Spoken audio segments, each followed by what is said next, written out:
Good evening, everyone. Welcome to the Norwood Zoning Board meeting of February 27th, 2024. This meeting is being recorded by Norwood Community Media and also GoToMeeting or Zoom meeting for the town. I would ask everyone to silence all electronic devices, please, at this time. And this evening, anyone wishing to offer comments or testify on matters before the board must approach the podium and state their name and address for the record. The applicant or their representative will address the board and provide evidence and testimony supporting their proposal. Members of the board may ask questions during or after the applicant's presentation. Following any questions or comments from the board, I'll open it up to the public. Anyone wanting to speak, again, please approach the podium, state your name and address for the record. All comments and questions to the applicant will go through the chair, and following that, the applicant will give you an opportunity to make any final statements or address any issues that were brought forward. The board will then consider the public hearing and move to close the public hearing, or if the board chooses, they can continue the public hearing, or if the board chooses, they can proceed to deliberation and vote on the proposal. Okay, this evening on the agenda, we're going to take because we have our building inspector here, we're going to take the variances first. So the first one will be case 250555 Plantation Circle. Notice is hereby given that the Board of Appeals of the Town of Norwood will hold a public hearing on February 27, 2024 at 7 p.m. on the request of Thomas Ellard, case 24-05, with respect to the property located at 55 Plantation Circle, Norwood, Mass. 02062 in the single residence S2 zoning district. The hearing will be held at the Norwood Senior Center, 275 Prospect Street, Norwood, Mass. 02062, and will also be available for remote participation via Google Meet. The application requests retroactive relief in the form of a variance pursuant to Norwood zoning bylaw section 3.4.1.5 swimming pool setbacks and 10.2.2 Board of Appeals variances to allow a previously installed above-ground pool to remain within the 30-foot setback from the street line. Any zoning relief that may be required in adherence to the Norwood zoning bylaw shall be considered by the board. Interested persons are encouraged to attend the hearing and make their views known to the board. Plans are on file with the application of the Office of the Zoning Board of Appeals and may be requested by emailing comdev@norwoodma.gov Monday through Friday, 8 a.m. to 4 p.m. I know that the applicant is here. We did receive a letter from Mr. Ryan that I would like to just read into the record prior to the start, and then the applicant can come forward. That came in today, and I think I have it here. I have Gary's, which we all saw. This one? Yeah, oh, thank you, yep. And Mr. Ryan sent this to Sarah Dixon today, February 27, 2024, Plantation Circle. Public Works requests that the pool be removed from the easement. There is a drain pipe within that easement which needs to be accessible. Okay, is the applicant here? If you could come forward and to the podium and state your name and address for the record. My name is Daniel Johnston. I'm the owner of Ambassador Pools. I've got some paperwork for you guys. I've got, I think, 5 of them. Thank you. Thank you. About 2.5 years ago, we put in a swimming pool. Okay, just before you begin, sir, name and address there. Just before you begin, as I explained to Mr. Elliott, this is on an easement. Sir? Yeah. This is on an easement. The DPW director has directed us to have it removed. So if you go forward tonight, it's going to be very hard to get the required number of votes you need. Right. Now, if you want to take an opportunity to withdraw without prejudice and possibly come up with another plan to relocate that pool and come back to us and seek a variance for the setbacks, we'll hear that. But if you go forward tonight, I'm not comfortable voting, and I don't think my members are, and if I'm wrong, they can speak for it, that we're going to override the DPW director. Right. So that's where I'm at, okay? If you want to continue, I'll leave it Yeah, up to we you, can sir. withdraw, and I can, find out Okay. maybe another plan, talk to the DPW, understand the draining easement. Okay, very good. I would just encourage hearing from other board members whether the rest of the board would entertain a request for a variance if it was off of the easement in the future before. No, that's not the issue before, so we're talking about Right. the easement right now. If just the easement, if people want to go forward with the easement, they still will have to come back to us, because wherever they set the pool, they'll have to come back to us. But right now, it's the easement, and I'll hear from Yeah, the other just members. On that point, for continuing, well, I guess not continuing, a new hearing, like we would need to be independently satisfied on the request of the variance and the Right. satisfaction of all the variance requirements. So to the extent Correct. that, you can relocate the pool without requiring zoning relief, I think that would be, the best if you're gonna be moving it anyway. Correct, yes. Yeah. Yeah. Al, anything on it? Yes. Okay. I can concur with the Director of Public Works. Needs to be removed. Unfortunately, the color photo that is here doesn't go quite far enough. When this subdivision was done, there is a retention pond that is required to be maintained by the homeowners in that area. Neglected, it's done by the town. So therefore, the concern with the drainage easement that the Director of Public Works has, I think is a true issue. So I would concur with him to remove it. Shannon, you got anything on it? No, I had I mean, unfortunately, the easement is sort of off the back of the property and pretty far up, so yeah, I think that in relocating it, it would be very helpful not to have to get through that variance threshold to be able to place the pool on the property. Okay. I think my colleagues have said it well. Okay, well, I'll entertain a motion for the applicant to withdraw without prejudice. So moved? Moved by Shannon, seconded by Al. Go ahead, Al. I have one quick question. Yep. For the gentleman. Why don't you pull permits? There's a whole list of pool issues here that's before us tonight, and there's additional ones that are included in the building officer's listing. I can answer that. So, in the last 5 years, we've grown about 1,200%. One of the hardest parts of my job is placing the pool and getting the building permits. Every year, every town has a different set of rules. A lot of towns change them. I hire permit coordinators to try and get this done as best I can. No matter what I do, we're always going to have some problems. We've dropped the ball here, and in a couple other cases. Before the new building inspector came, there was a policy in this town of having the homeowner pull the building permit. Despite any of that, I'm gonna absolutely make sure any of my customers are taken care of. And in the past, it's been kind of, there was a letter on the website that explained exactly how the process went before the new building inspector came in. And it was a different process then than it is now.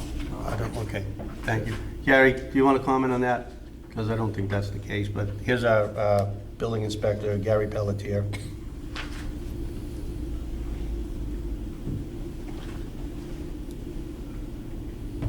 Sorry, Mike, I was just trying to get my mic back on. I don't think it's relevant. The permits were pretty consistent. We got a bylaw. This pool bylaw has been in place long before I came into this position. It's always had a required setback.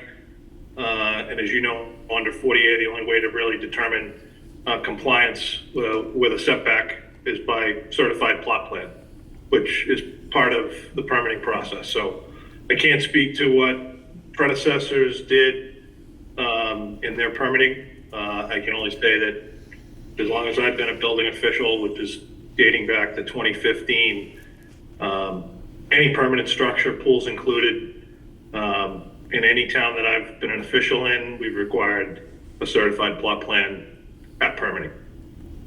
Thank you, Gary. That's all I'll say about that. Thank you. Al, does that answer your question? Yes, it does. Okay. Anything else? Okay.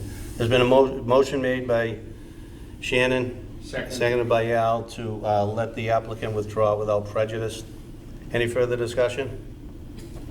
Al? No, I'm good. Okay. Voting on the motion? Yes. Yes? Yes. Rachel? Yes. Shannon? Yes. Yes. Good luck. Good luck. Thank you.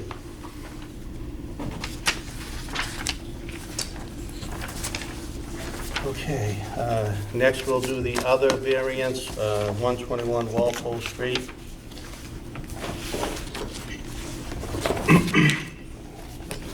Public notice here.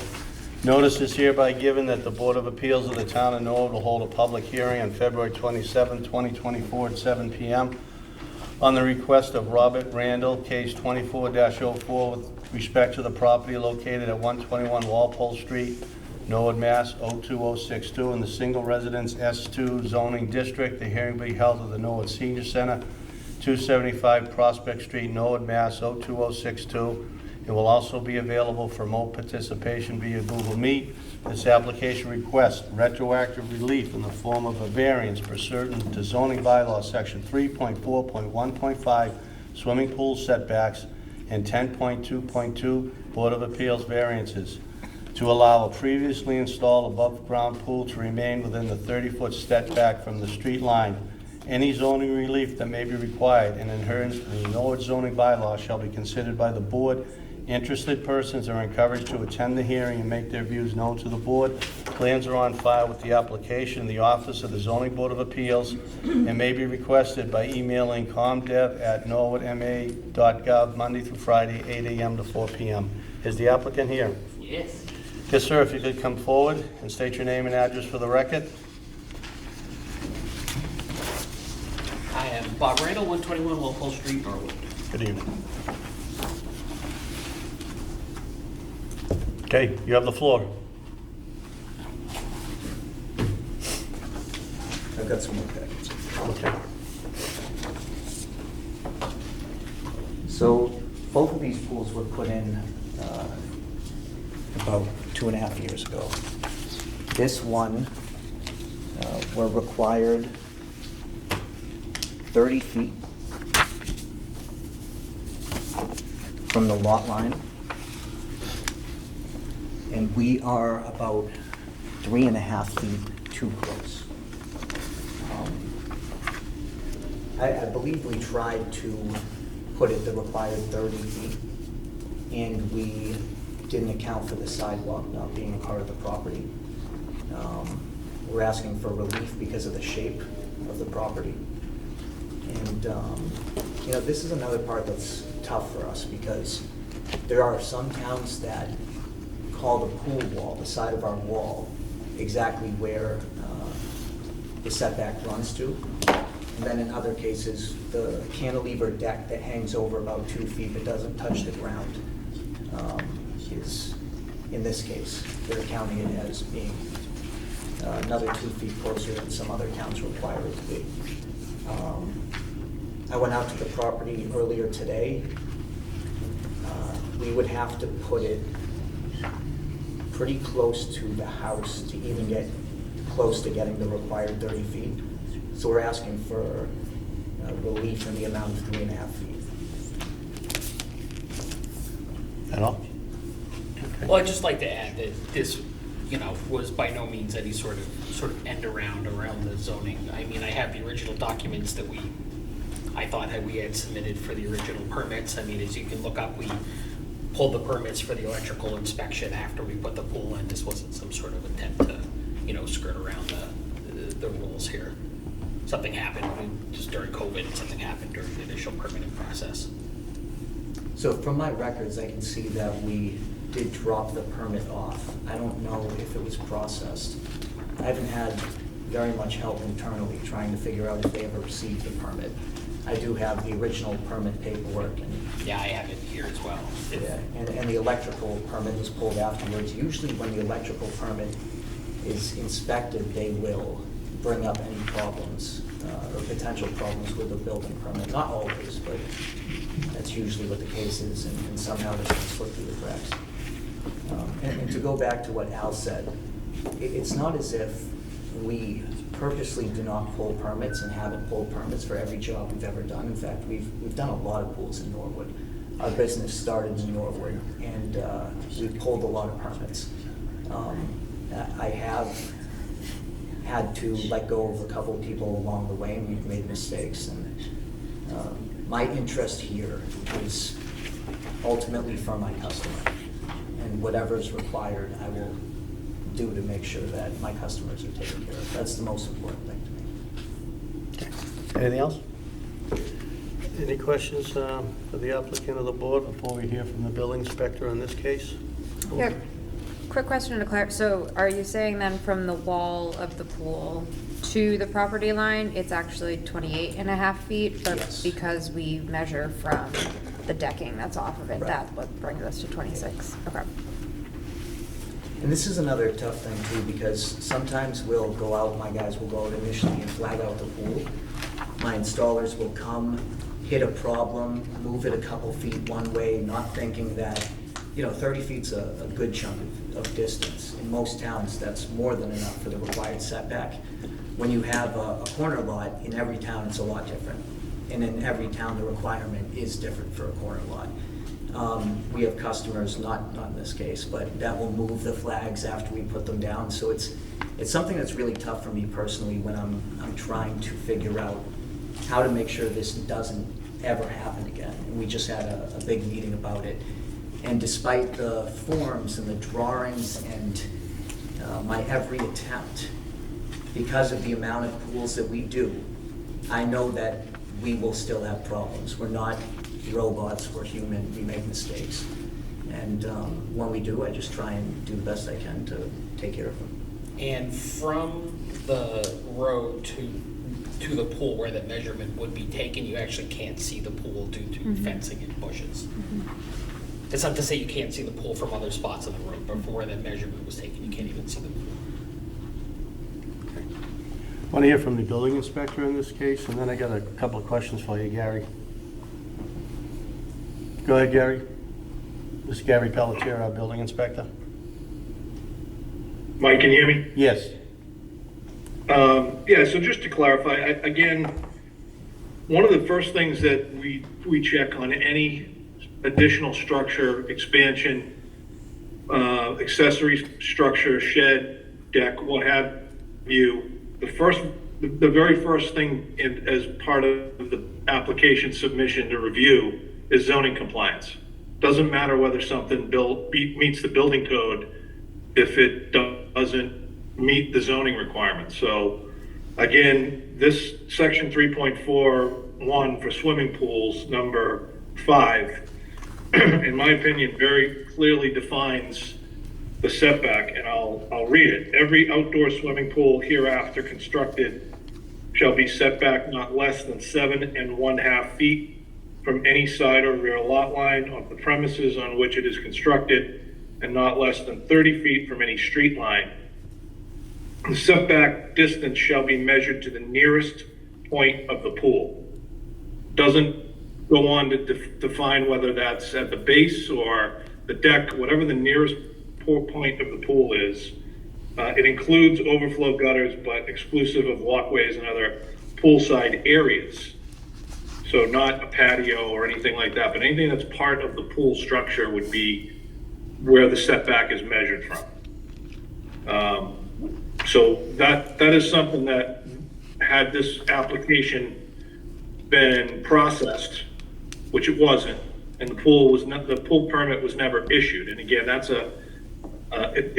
it's one thing to apply for a building permit, whether it be for a pool or any other structure, but you don't have permission to construct anything until the permit is issued and you have an issued building permit in hand, which did not happen here.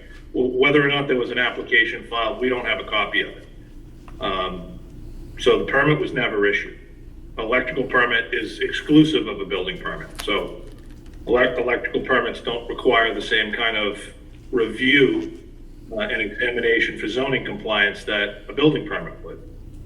So again, in this case, this is something where it would have been disallowed upon review, and the instruction would have been either apply for a variance or relocate the pool in such a manner that it complies with the setbacks.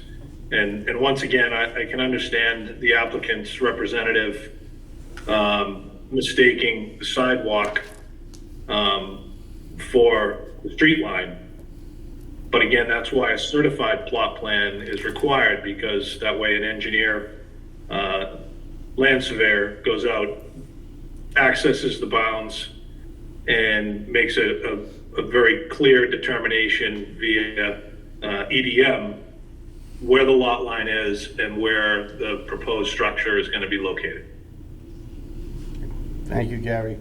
Gary, just one question on that 3.4.1.5, the setbacks of 7.5 feet with the rear and the side, so those override the table of dimensional requirements for setbacks? Correct. Yeah, okay. It's very specific to swimming pools. Okay, all right. Okay. And, further definition, Mr. Chairman, regarding corner lots is that the corner lot has 2 front setbacks and 2 side setbacks and no rear setbacks. That's also spelled out very clearly in the bylaw. Okay. Thank you. Any questions for Gary? Any questions for Gary? What is the status of the fees and the permits and the penalties at this time? Have they been addressed by the applicants? The permit hasn't been issued because it doesn't meet zoning. Like, as I said, the first thing that has to be determined, and it's listed in section 10, is conformity. So if the proposed structure doesn't conform with zoning, it doesn't get issued. If it's installed and is not in conformance with zoning, then it's a violation. So at this point, we haven't finalized what a penalty will be, because we're trying to get this pool, number one, to be permitted properly and then compliant with the other provisions of the bylaw. That's been our focus on all of these cases up to now, going back to about mid-August. Thank you. Anyone else have any questions for the building inspector? Okay. Comment real quick? Yep. So during the time this pool went in, there was a document, again, that, and it doesn't change anything he says that's correct, that explained, and this is before he was the building inspector, it explained how for an above-ground pool, a certified plot plan is not required. And I can produce that document. It was taken off the website as soon as some violation notices were sent to me. And it explained in detail about the process for an above-ground pool versus an in-ground pool. It stated that above-ground pools, most of the time. Okay, I'm not gonna get into that Sure. argument. Are you aware, before you do any work, you need a building permit? Not an application, piece of paper that has an N in the middle. Okay, that's what you didn't have when you did this, okay? Alrighty, we'll let you speak again after we hear from anybody's here to speak in favor or against this matter. Is there anyone here in the hall that would like to speak and address this matter at 121 Walpole Street? Is anyone on GoToMeeting that would like to address the board on this matter? I don't see anyone raising their hands online. Okay. Alrighty, does the board have anything for the applicant? Al, anything for the applicant? Does he want to withdraw?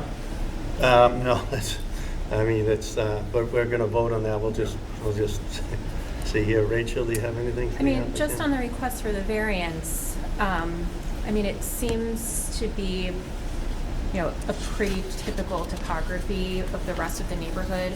I mean, you mentioned shape, I mean, it's not a perfect rectangle, but it does seem to be a pretty typical, like, quadrilateral. What exactly is the hook that makes this unique against the general neighborhood and the central, or I'm not sure what, single residence, S2 district, shape, soil, topography that would warrant the variance relief? It's the shape of the property versus the shape of our pool is what the problem is.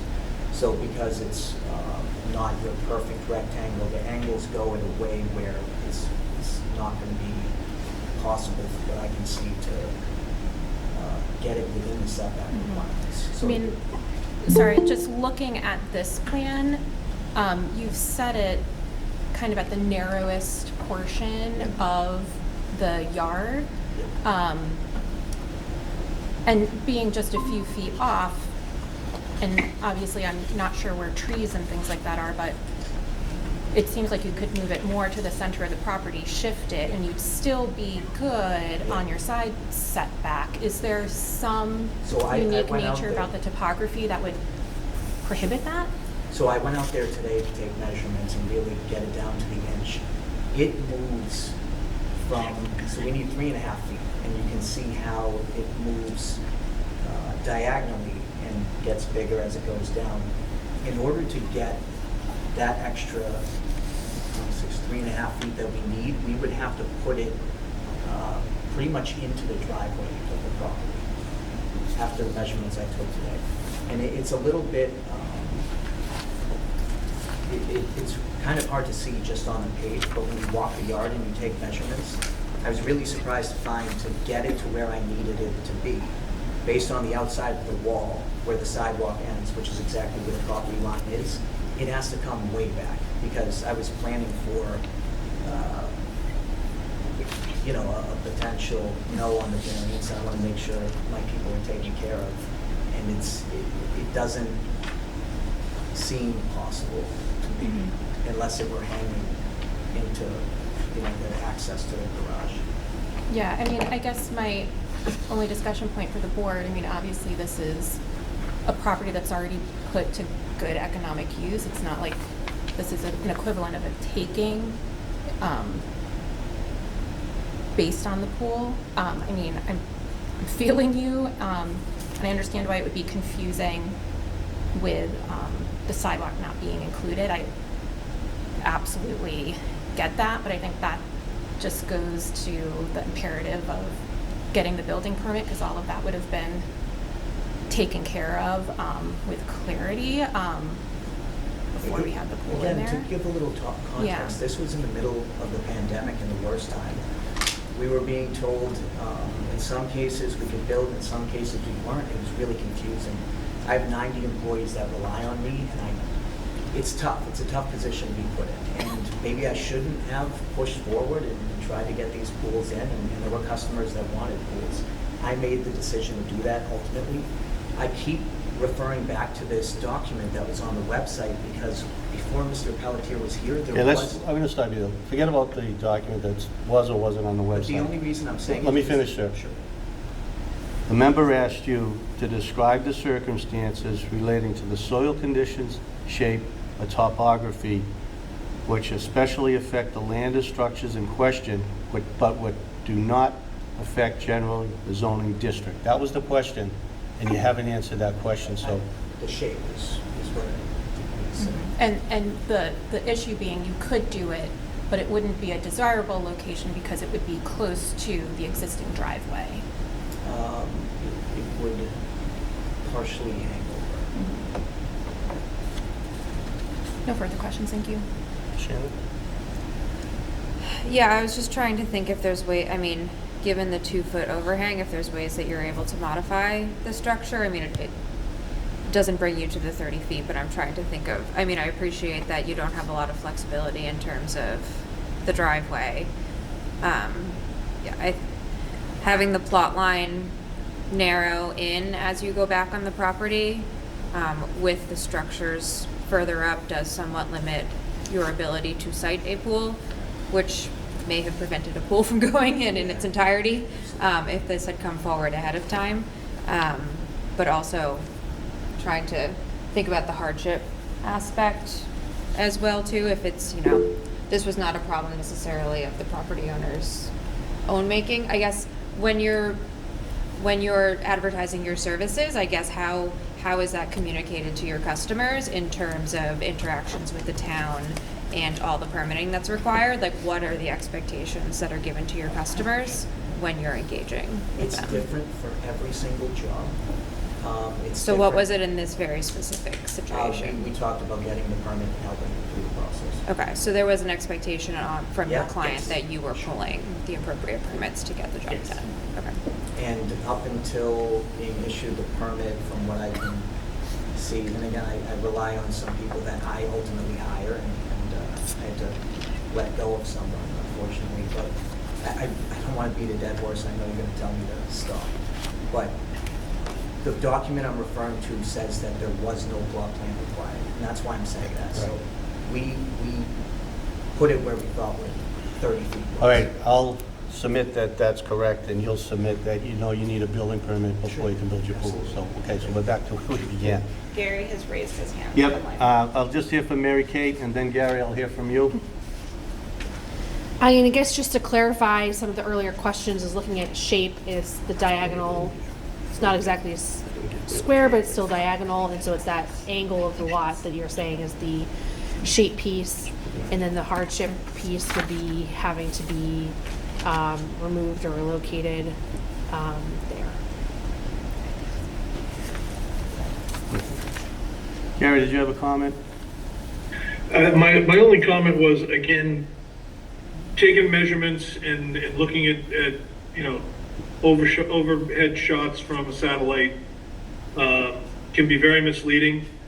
And, I guess my comment or my suggestion would be to have the surveyor locate the pool at the 7.5 foot requirement side setback line wherever they can fit it, and see if it doesn't meet the 30-foot setback line. It looks like it's awfully close to me based on this, but it's something that can be done electronically to see if it's even feasible before the board, makes a final determination. It's just my thoughts on the matter is that the applicant could provide further documentation that placing this pool in the rear behind the house in the general area it's in now cannot be located in a compliant manner, or maybe it can. Thank you, Gary. Is this picture taken today? Yeah. Where's the driveway? You keep talking about if we bring it 3 feet, if we bring it 3 It's feet in. basically where I'm standing. Okay, so if you come forward, right, because it's an angle, right? If you come forward and push back a little bit, Yeah, so the problem is this sideline goes at such a small angle that you would think it's enough space, but the amount of distance I have to pull it to actually get there is a lot more than you would you only think. need 7.5 on that side. Well, it's the 26. This is the Right, problem, right. right? So if you come back here, like this, there's your 3 feet, and there's your 3 feet up there, and put it there. You got plenty of room here. Just a suggestion, but I think Gary's suggestion was even better than mine, to have it surveyed on where the pool is, and see if the surveyor or the engineer can relocate it. If I may, Mr. Yes, Chair, yes. I'd just like to request that in the future, if you have materials for the board, that you provide them through our office before the meeting so that they can be available not only for the record file, but also digitally so that they can be shared with everyone who's joining the meeting. Sure. I was just Thank trying to you. be helpful. Good point, Holly, thank you. All right, anything else? you'd like Gary to- has his hand. Oh, sorry, Gary. That's okay. The other comment I'd just make is the pool is 28 by 26, where the 28 foot is where the relief is needed. Turn it. So my point would be to again, the surveyor could rotate the pool 90 degrees. You'd pick up 2 feet immediately, and again, to your point, Mike, I couldn't see what you were doing, but if you slide that pool parallel to the right-hand lot line and towards the back house, I have a hard time believing you couldn't bring it into compliance, which would make a variance unnecessary. Actually, even a return to the board would be unnecessary if they can produce a plot plan that demonstrates compliance. Thank you, Gary. Mr. Chairman? Yes, Mr. By doing that for the pool, does the back house that's there now come back into play for its side yard requirements? It's only 7.5 that's needed, so I think they could meet that. But For the back house? when you say the back house, this That's is, how they list it here. is It's this, like the accessory structure on this lot. well, right here, yeah. Well, Does that open a can of worms? yeah, well, that's No. probably non-conforming, so no. As the building inspector said no, Perfect. yeah. Anything else from the board? Sir, how would you like to proceed? You can make a final statement, and then we can move to deliberations. Or if you so choose, you can withdraw without prejudice and take the suggestion of the building inspector, have a survey done on where you properly could place that pool without need of any variance. Or I mean, if you need a ultimately- variance, you can come back to us. Go ahead, sir. Ultimately, I'd love to, not disturb my customers any more than has been, so I'd love to see the pool stay where it is. I'm absolutely willing to go out there and take some more measurements, see if we can rotate it. And if we can, and it's possible, then I can have my guys out there as soon as the ground allows us. Despite that, even a rejection from a variance, I could still file a building permit if it is within the correct setbacks. Get a rejection here, well, you'd have to be within the setbacks, correct, Mr. Hearn? The rejection by the board, a negative vote, bars a further application for similar relief for 2 years. For similar If it relief. can be done without relief, then it's a Right. separate matter. Okay. And I think that's what Mr. Probably. Pelletier might have mentioned. Yeah. Similar relief, meaning anything. I don't like to give suggestions, but if you can withdraw without prejudice, and then see if you can do it, and then you might not need us, but then if you come back to us, you still can, and you don't lose that 2 years, which is a long time. So it's if your wish, if you'd like to withdraw without prejudice, I'll ask the board if they'll entertain that motion. Question, in Yeah. a situation where a structure already exists on a property and we voted no on the variance and they wouldn't be able to come back to us for 2 years, does that mean the structure, and this is probably a Mr. Pelletier question, does the structure remain on the site and unused, or the structure then has to be removed because you don't have the ability to ask for it to get permitted correctly for 2 years? I'm just trying to figure, what does that mean for the applicant if we were to vote negatively on this? Gary, that means removal, correct? I can't permit something that is in violation of one of our bylaws. So, the pool is already in violation because it's unpermitted. We're trying to get it to compliance with permitting. So, yeah, the order would be to remove it. It's already under a cease and desist order not to be in use because it's not permitted and inspected. Further comment to the applicant's representatives mentioning about taking additional measurements. I think it does the property owner a disservice to do anything other than have a licensed surveyor, in fact, this one, who submitted this plan, who already has all of the field work done.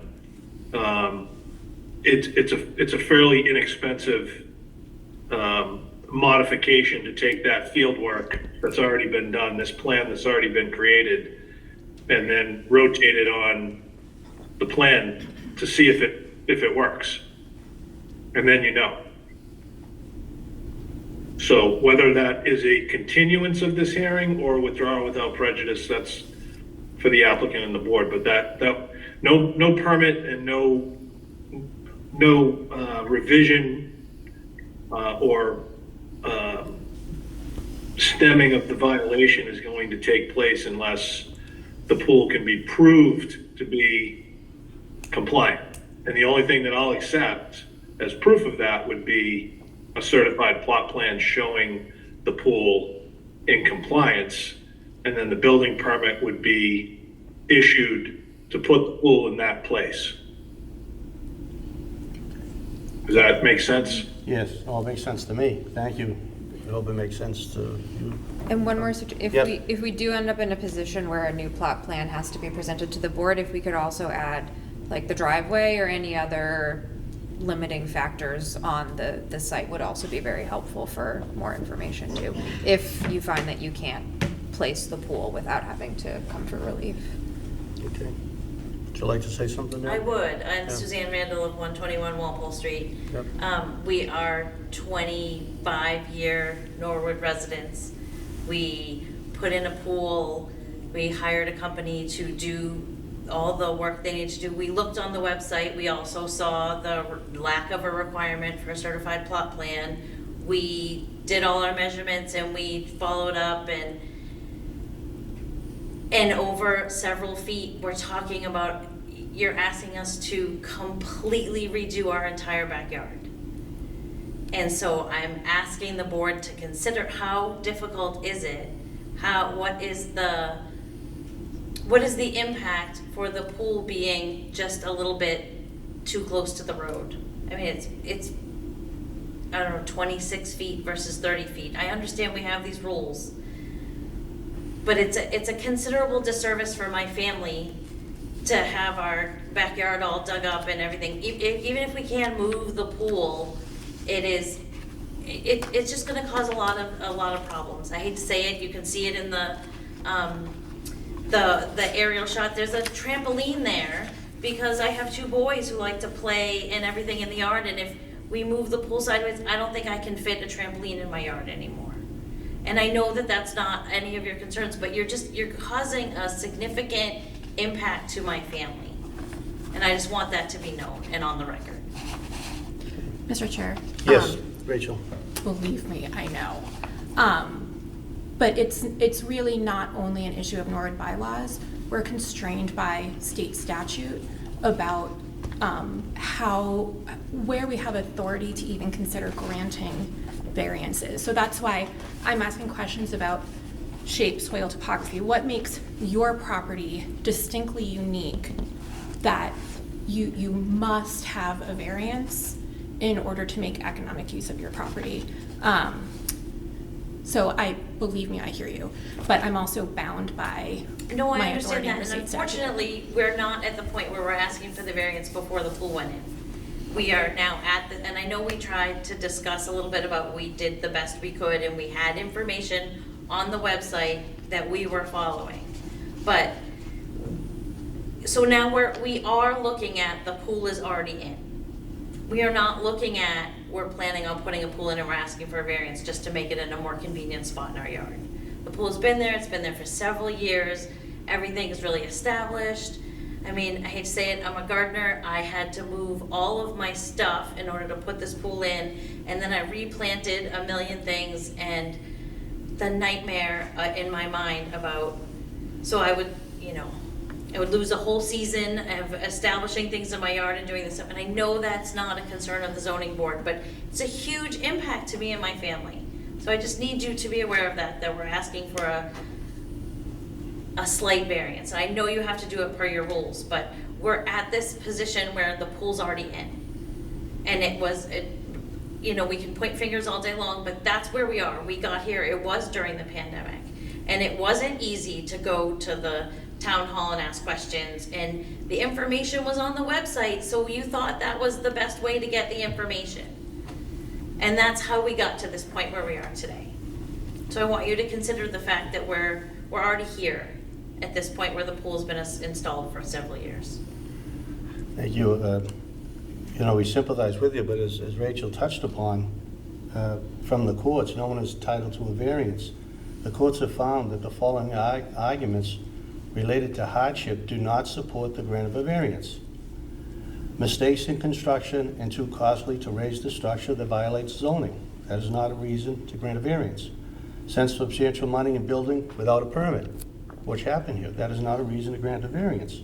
So we're constrained about what we can do. And I know it's you don't want to hear that, but we have to follow these rules. And quite frankly, I know you went on the website and it wasn't there at the time, but this gentleman knows that a permit had to be pulled, and when you pull a permit, you have to actually get the permit. This was built without a permit.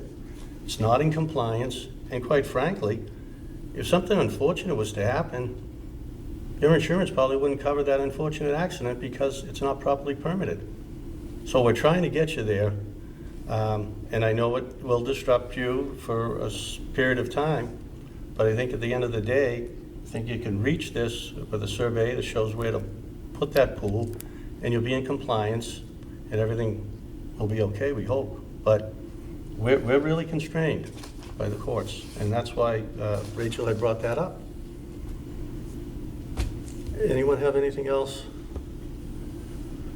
Okay, you can ask for continuance, you can ask to withdraw without prejudice, or you could request that the board move I forward. don't think we have any choice but to withdraw without prejudice Okay. right now. Okay. The applicant is asked to withdraw without prejudice. Is there a motion to allow? So moved. Moved by Shannon. Is there a Second. second? And by Mary Kate. Any further discussion? Al, on the motion? Yes? Yes. Yes? Yes. Yes. Yes, and the chairperson votes yes. Thank you. Good luck. Okay. Thank you, Mr. Hearn, for your help on that matter and for your patience. You're welcome. Okay, the next case is 24-02. We'll do these separately. Is that okay, Mr. Hearn? Oh, yes, so they are separate. Okay, yep. They are separate. Separate, okay. 16D, I think. 16 Day Street special permit. I will read the notice. That is Central Street. So, this is Day Street. Okay. Notice is hereby given that the Board of Appeals of the Town of Norwood will hold a public hearing on February 27, 2024 at 7 p.m. on the request of Hong Feng Yang, case 24-02. I apologize if I pronounced that incorrectly. With respect to property located at 16 Day Street, Norwood, Mass. 02062 in the Central Business Zoning District. The hearing will be held at the Norwood Senior Center, 275 Prospect Street, Norwood, Mass. 02062. It will also be available for remote participation via Google Meet. This application requests a special permit pursuant to zoning bylaw section 3.1.5, use regulations, multifamily, sections 5.4.4, alteration of a non-conforming structure, and section 6.1.12, off-street parking and loading special permit. This application proposes to convert the subject property from a two-family residential dwelling to a three-unit residential dwelling. The subject property is pre-existing, non-conforming on lot area. Any zoning relief that may be required in adherence to the Norwood zoning bylaw shall be considered by the board. Interested parties are encouraged to attend the hearing and make their views known to the board. Plans are on file with this application in the office of the Zoning Board of Appeals and may be requested by emailing comdev@norwoodma.gov Monday through Friday, 8 a.m. to 4 p.m. Name and address for the record, sir. Good evening, Mr. Chairman, members of the board. David Hearn Jr. of Gellerman and Cabral at 30 Walpole Street here in Norwood, representing the applicant, Ms. Yang. This is, as you've just read from the notice, related to property at 16 Day Street. It's an older two-family home. It's been there for many years. My client purchased the property as well as the adjoining property will be the next case, and wants to upgrade the property, wants to rehabilitate it inside and outside. In terms of the outside, new siding, inside update electrical, plumbing, the layout of the rooms, and make it a much nicer looking property, good for the neighborhood. good for the town. Along with that renovation, she wants to add a third, there's an attic now on the property. She wants to build that up so that it is a full separate story, a third story for the house, and make that a third apartment. The apartments are and would be, the new one, about 1,300 square feet. The use that we're asking for, a three-family house, is under our bylaw considered multifamily. So we have single family, we have two family, anything above that is multifamily. Multifamily use is allowed only by special permit in this district. We're in the central business district, and so any multifamily, really pretty much throughout the town, is allowed only by special permit, whether by the zoning board or in some cases the planning board. So that's the first prong of what we're looking for, to allow this property to be used for multifamily purposes. We're also looking, recognizing that this property is non-conforming as to area, and this, the structure is therefore non-conforming. The size of the lot, not atypical for the area, is 6,250 square feet. So if you were to apply today's standards, you couldn't even have a two-family house there, let alone a three-unit building. So we start out with a non-conforming structure, and we're looking for special permit relief with respect to that. Now, the standard for that is to look at whether the proposed change or extension of the use of this structure would be substantially more detrimental to the neighborhood than the existing conditions. I want to note that we're making no changes to the footprint of the building. It will be the same footprint as it is now, so it's not impinging on any setbacks, not increasing the size of the building on the lot itself. It's increasing the use by adding one more apartment. And the sections, under section 5 of the bylaw, that general section, and the subsections 5.3 and 5.4.4, this board, the building inspector can't approve it, but this board has leeway to grant special permit relief. And again, what the board looks at is whether the proposed condition would be substantially more detrimental to the neighborhood than the existing condition. The other prong of what we're looking for here has to do with relief with respect to parking on the property. The property, this type of use, if you have 2 or more bedrooms in any dwelling in the town, you're required to have 3 parking spaces per dwelling. So with this property, we would have to have 9 parking spaces for 3 apartments. The reality of it is that many of these 2-family houses, 3-family houses, people, the tenants don't necessarily have often 1 car, let alone 2 or 3. But our bylaw does require relief. And this board and the planning board in the past have looked at the particular circumstances and uses made of properties and realized that in many cases, relief can be granted without causing any particular problems. This property is right in the central business district, a short walk to Norwood Central train station, short walk to the Washington Street bus line, to the local stores and so forth. So it's the type of property that actually would appeal to somebody who doesn't have a car, or maybe a family that doesn't have more than a car. We think, we show on the plot plan a couple of parking spaces that exist, but if you look at the plan, you'll see that there's an area in the back, and we could easily put 6 spaces in, 6 cars into the driveway area without causing problems and leaving the grass area pretty much intact. If that were removed in this district, really you don't have to preserve any open space. We could pave that whole back area and have plenty of space, but we don't think that that's necessary at this time. My client's experience with rental properties, and she owns some other rental properties, is that her tenants don't have 2 or 3 cars. That they don't. We think we could easily fit in 2 cars per unit if we had to, if tenants came along. And lots of times a landlord will say to a prospective tenant, you can't have more than 1 car, you can't have more than 2 cars, depending upon the circumstances. But if we look at the bylaw is telling us you gotta have 9 spaces, so we're asking for relief with respect to that, recognizing these things. The goal here is to improve this property, make it more attractive. It's aged. If you went by it, you'd see the old shingles, they're unstained shingles. Maybe they were stained one time, but they're unstained now. And it needs quite a facelift.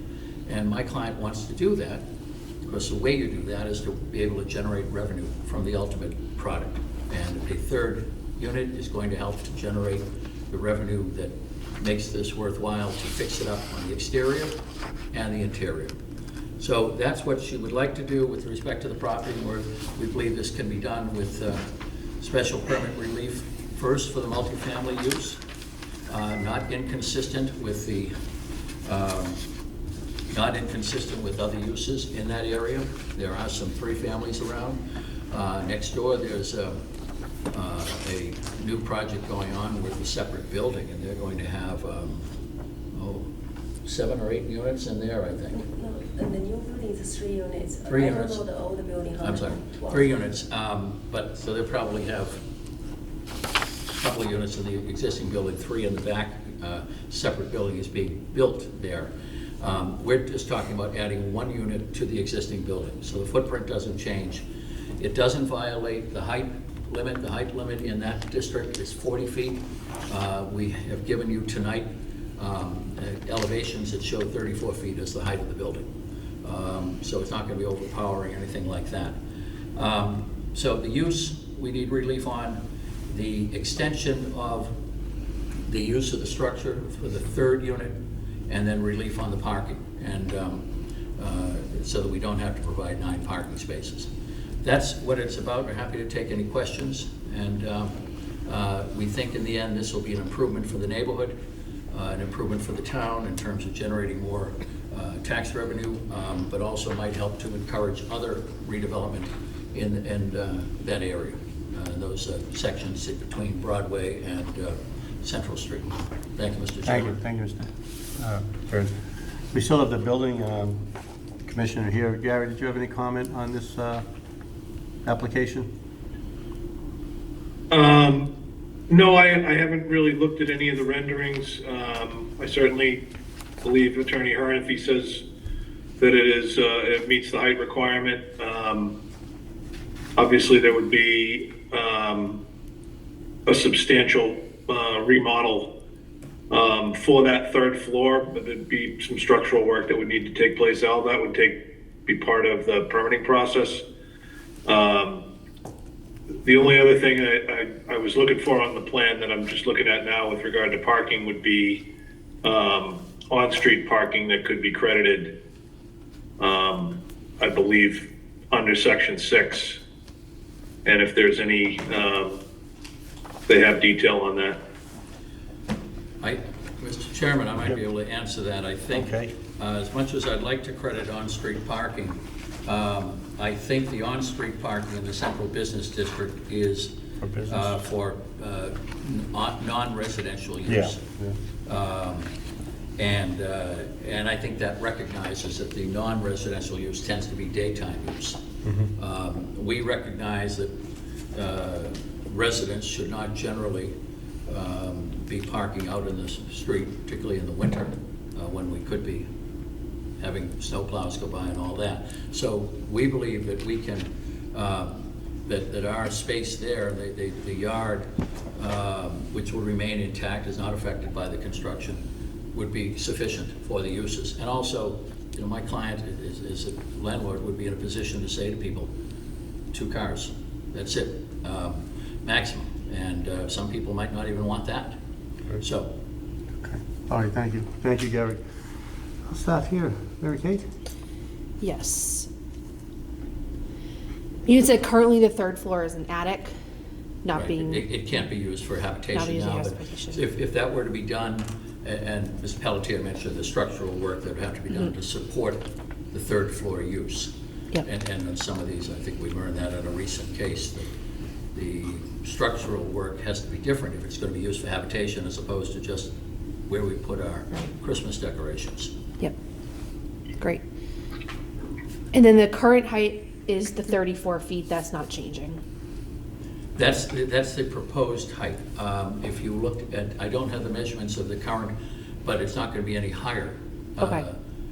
We're not, the peak of the house now, is it going to be a little bit higher than the peak or not when you get done with the full story? I think it's pretty much the same height. Okay. Yeah. But about 6 feet. Yeah. The rendering that we gave you is what was put together to show what it would look like. And also we're trying to match the existing layout of windows and doorways and everything. 34 feet, 6 feet under what the allowable height is. Okay. And then how many bedrooms are they looking to be? Right now, I think there are 2 bedrooms in the first and second floor. With the work that is proposed to be done, it could end up with 3. Okay.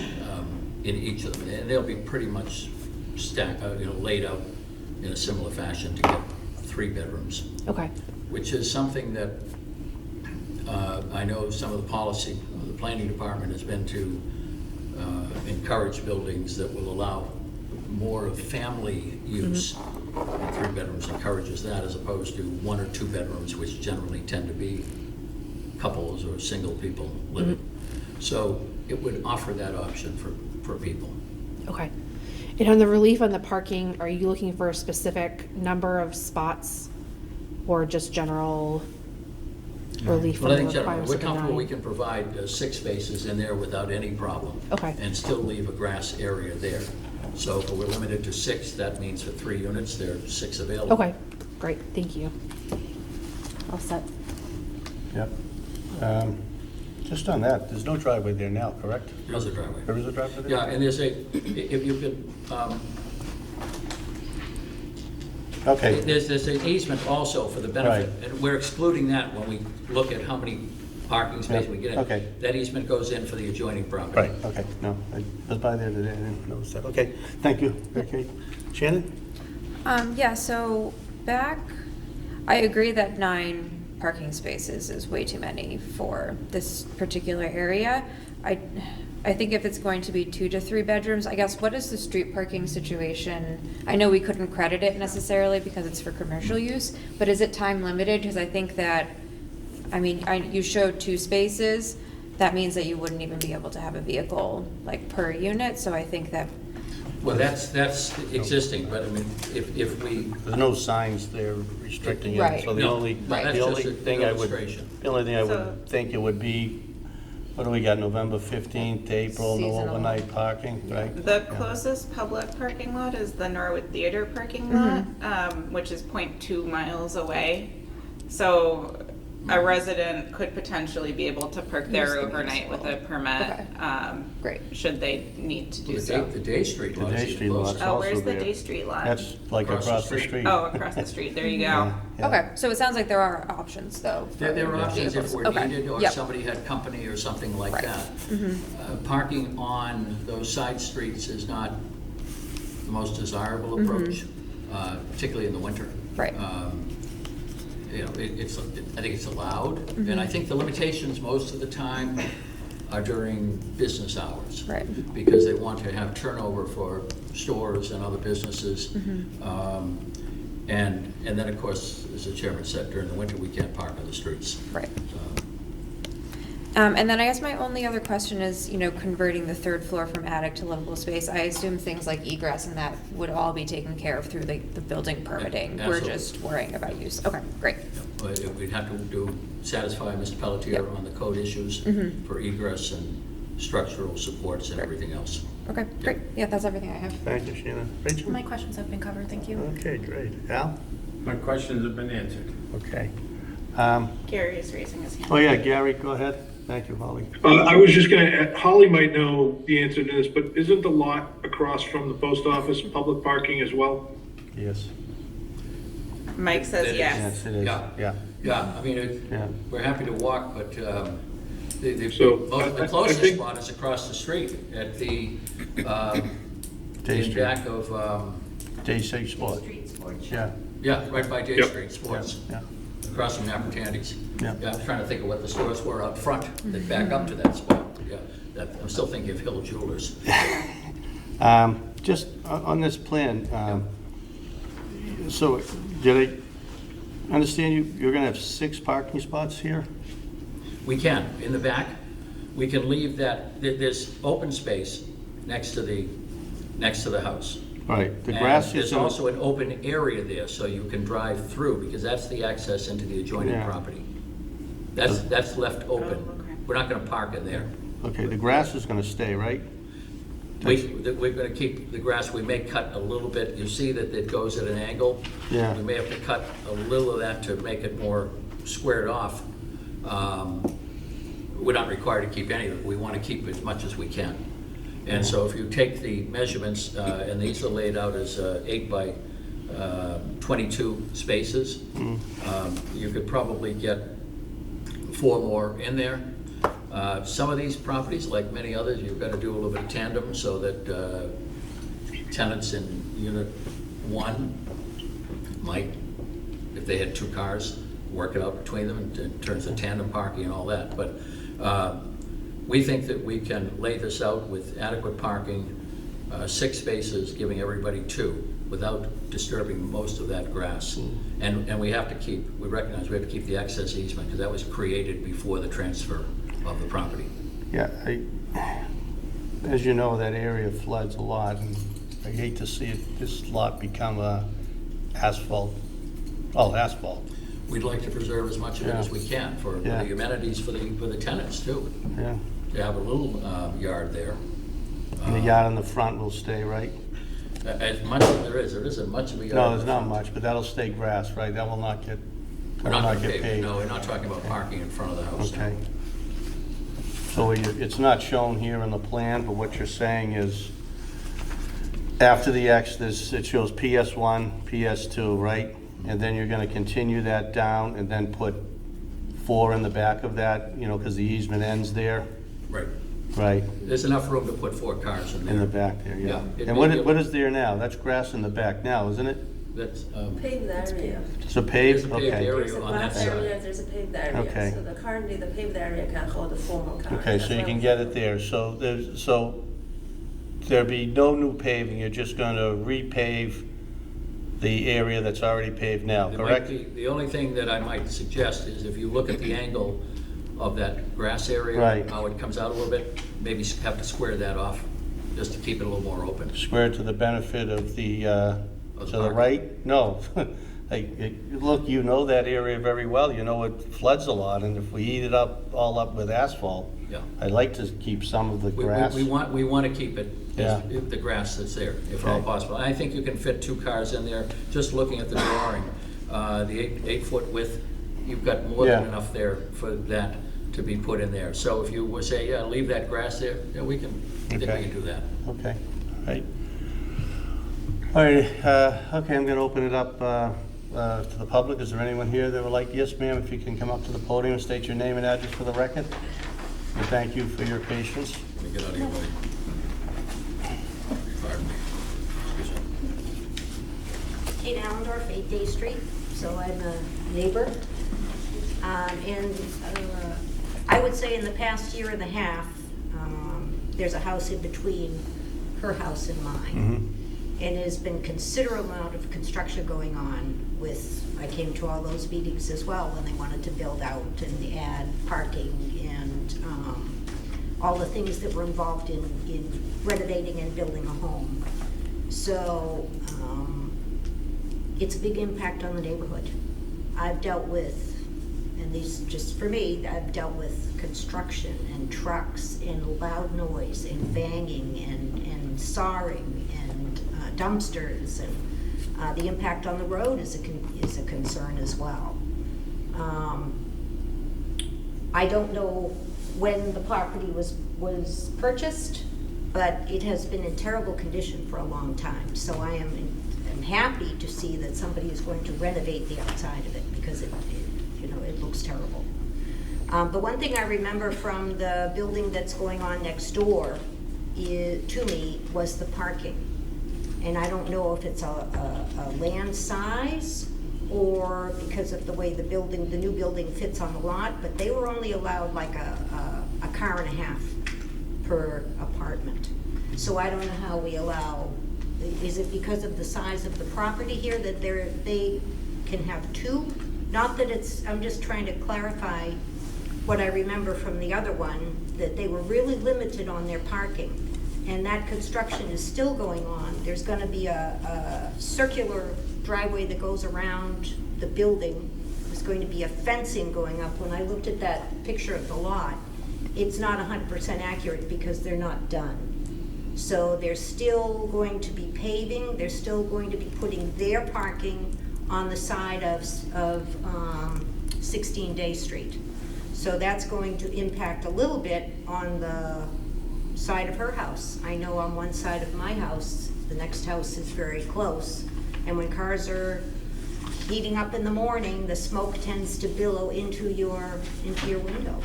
So that's a concern for me as well. So I'm thinking about how one parking impacts another house, and I'm concerned for their end that the smoke from 12 and 14 would be going into 16 because the proximity is very close to what their driveway is. Yeah. It's not paved yet, it's not complete. I don't have a good footprint of how it's gonna go down the right side of that house in between. But it's a concern to me, all the construction, all the noise, all the impact of the road, rumbling, heavy trucks. And will you eventually have to repave that road? And there is a parking ban, so, Right. there is a parking ban seasonally that we have to all comply to. Correct, yeah. In regards to what's going on next door, I don't know if the building inspector is listening. Certainly he can swing by, but that driveway's there. Why is it's not on their property? There isn't really a lot that you can do. And yeah, they do have to start the cars, and I understand your point with the exhaust, but it's not really an issue for us. Yes, yes. You I'm know, just, but they're I'm trying to yeah, they're think off the top of my head. Right, no, that's fine, and thank you for being here. They're required to have 9 parking spots. They're seeking a variance on 3. That would be on the right side of the house, so it wouldn't And affect that's kind you. of a shared, you said driveway, that's kind of a shared. Well, there's an access, and they own the property next door, so Next they door, have, so they they have, have both. they have access there to, it's an access easement that is benefiting 16 days, benefiting 19 Central and burdening 16 Day Street, but there is an easement there. I'm a good neighbor, I just Yeah. want to make No. sure I get a good neighborhood. Yeah, no, thank you. Okay. Thank you very much. Thank you. And thank you for appearing before us. Is there anyone on GoToMeeting or Zoom meeting, whatever it is these days, okay? Okay. Is there anything else? No, I think, and I appreciate Ms. Allendorf's comments, and construction can be disruptive, but fortunately it's temporary. We're not building a new building. I know they are next door. I've been watching that for a while, and it's been going on for a while. But, and I was a little confused. I mean, this plan in front of you depicts my client's properties. Right. Not the way the work is Right, going on. right. We have about a 10-foot, according to that plan, yeah. 10 feet from the building to the property line. Right.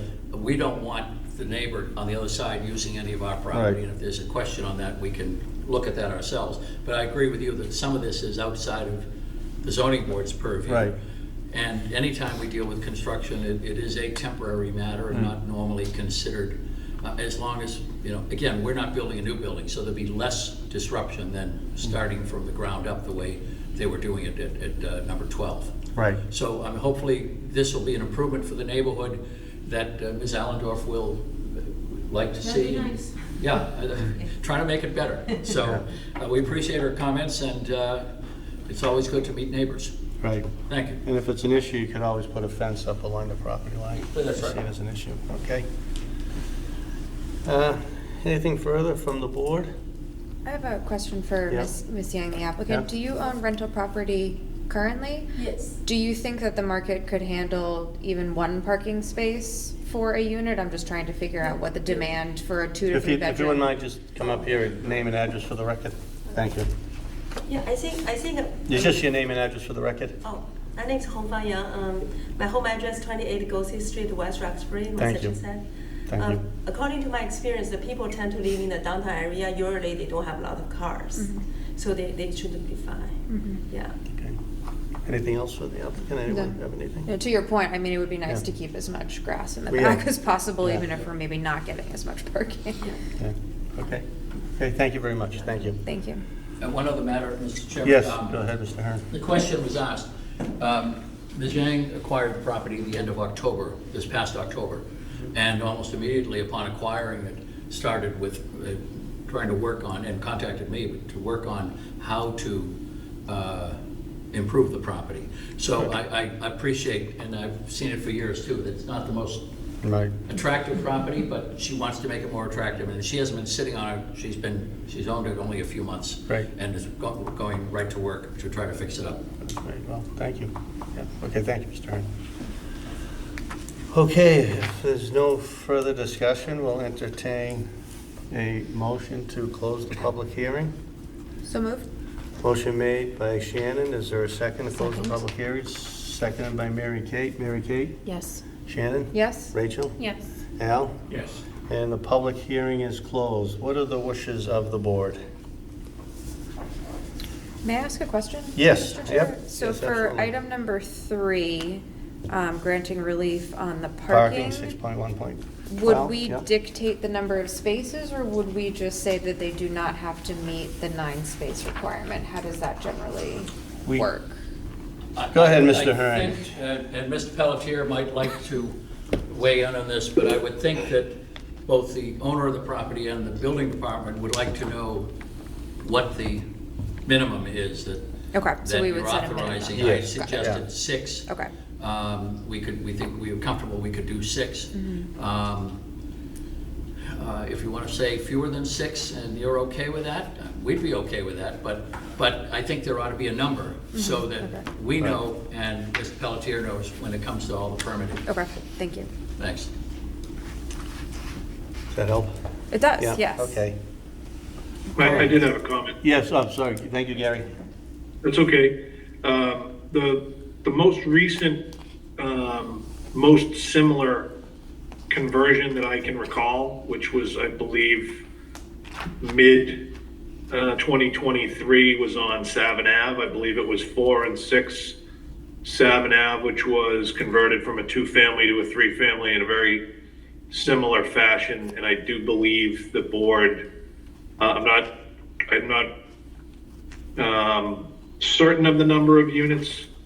Well, I shouldn't say units, but certain of the number of bedrooms. But I believe that the board required 6 parking spaces on that lot. I believe also in an effort not to asphalt the whole area, there was a requirement for pervious surface for parking.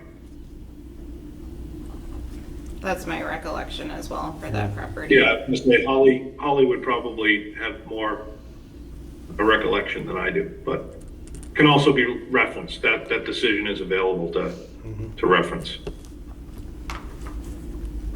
Okay, thank you. Thank you. Okay, so we're voting on, obviously, 3.1.5 to allow for a multifamily structure, which would be 3 units. 5.4.4, what's alteration to already existing non-conforming structure, so we'll be increasing the non-conforming by allowing the 3rd unit. And we're also going to vote on the off-street parking, 6.1.2, as Mr. Hearn pointed out. They need 9 spots, so there'll be a variance for that. Special permit. Special permit, thank you, Mr. Hearn. You know, just my feeling on it, I think this is a great use, and I thought you were going to bring up there's always a shortage of 3 bedrooms. Developers don't like to do 3 bedrooms, but, you know, there are a lot of families that want to live in Norwood, so I certainly think it meets a need. and I don't think it's more detrimental to the neighborhood. The train is there. Sorry, point Yeah. of clarification. Is this relief going to require as a condition that it's 3 bedrooms, or just that we're permitting a third unit? Well, they can, it's the third, we're permitting the third unit, that's Right, what it is, yeah. yeah, they can set it up any way lines they Right, meet that- the requirement of the Great, building yeah. department, yeah. Yeah, we're not telling them 2 bedrooms. Right, they're just Yeah, presenting that that's presenting their for that, expectation. to legalize Yeah. that third Yeah. unit, because right now it's presently a 2-family, non-conforming. And there is a lot of public parking there in that area, so those are just my thoughts on it. And as I said, I would condition it that the grass areas remain in the front of the house, and the left side of the house, and the rear of the house, up to the house side setback, so you don't cut into that. So you understand what I'm saying? Because I know you want to shave a little bit off there. And are you saying, Mr. Chairman, as shown on the plan? Yeah, it's shown on the plan, yeah. I think that's a good way to define Yeah, it. okay, as shown on the plan, so those would be, any motion made, those would be my comments. So does anyone else have any comments or want to make a motion on this? Did we want to require pervious? Yeah, I guess, did we want to Anything require about the- pervious surface? I mean, it looked to me like it's already Already paved. paved, Yeah. It's really just that little corner that might It's need going to to be continue shaved down, off. yeah. It is already paved. Yeah. So we just set the paving, no further pavement on the property. It remains as it is, right? That fair That's enough? right, we won't, Yeah, your authorization would be for relief on a condition that we're not expanding the paved area. paved area, okay, yeah, okay. Okay, yeah. Can I just say, so moved as presented by the chair? On I'm each of the sorry? 3, I said Oh, so yeah. moved to approve as Yeah. presented with the Okay, comments yeah. by the chair. And I'll, On all okay. 3, So- and, So there's a motion. and do we need to say with the new minimum of 6 parking? 6 parking, minimum 6 parking spots. yeah. Unless you want to, I will say, despite that 7 Avenue decision, Sarah certainly has been doing a lot of research about parking recently, that has indicated that the need for parking may be less than 2, particularly in an area like this. So Yeah, I think. if the board wants to go lower, I think that would be reasonable, particularly for this area. Yeah. I'm okay with this, just the 6 and the relief of 3, because there is, you can probably attest to it, that I know because I frequent Day Street and the other establishments around Day Street, I won't name which ones, but that parking lot does fill up very quickly, so I think you do, and we're not increasing the asphalt area, we're just leaving it as is, and I think that's, and to your point, you know, it's, I got 4 cars in my house, and I gotta get out and move one of them, so the tandem parking works. But- So a motion's been made I'll second. and seconded, and I'll just repeat it, so as per the plan presented, with no further encroachment of any asphalt area, and we're motion on 6.1.12, minimum 6 parking spots in the already previously paved area. May I just make one? Yep, go ahead. What happens if we find ourselves in a position where, I guess, is the applicant confident that 6 parking spaces upon actually measuring would not increase the asphalt area of the property? Maybe we would be in a I think you bind. mentioned that. didn't you? We think we can do it, but another approach would be to say, I think this going back to the comment that Holly just made Yeah. about, and Sarah, we've had these discussions that, our parking rules are, in some districts, are excessive. Right. So another way you might say is that there would be no expansion of the asphalt area, Yep. and the parking will be confined to that, to keep people from Right, parking yeah, on that's grass. better, because I just Yeah. don't want to end up in a position where you find that Nope. And when it you will get be- down to it, you can't fit the 6 spaces, and then you're in having Yeah. And to. the owner deals with the tenants about how many cars are not, Right. and what, Okay, good? Yep. Okay, Yep. okay.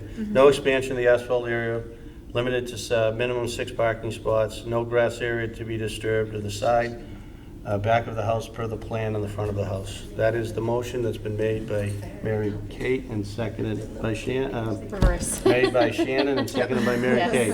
Okay. Al, any motion made? Any discussion on the motion? I think we need to get you name tags for all of them. No. No discussion? Okay. Any further discussion? Okay. Al on the motion? Yes. Yes. Rachel, yes? Yes. Shannon? Yes. Mary Kate, yes. And I vote yes. Okay, Thank one you. down. Thank you. Okay, this is the second public hearing, and it is for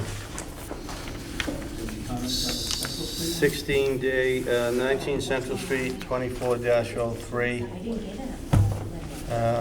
The notice is hereby given that the Board of Appeals of the Town of Norwood will hold a public hearing on February 27, 2024 at 7 p.m. on the request of Hong Kong Yang, case number 24-03, with respect to the properties located at 19 Central Street, Norwood, Mass. 02062 in the Central Business Zoning District. The hearing will be held at the Norwood Senior Center, 275 Prospect Street, Norwood, Mass. 02062, and be available for remote participation via Google Meet. Oh, I gotta get the other one. Yes, I gotta read. What did I do?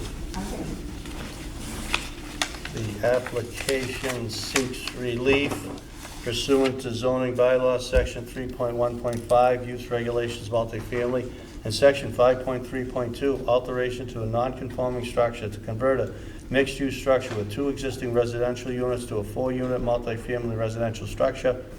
The subject property is pre-existing non-conforming on lot area. Any zoning relief that may be required in accordance with Norwood zoning bylaws shall be considered by the board. Interested parties are encouraged to attend the hearing and make their views known to the board.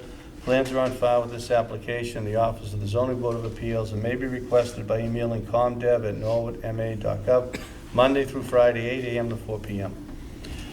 Name and address for the record, sir.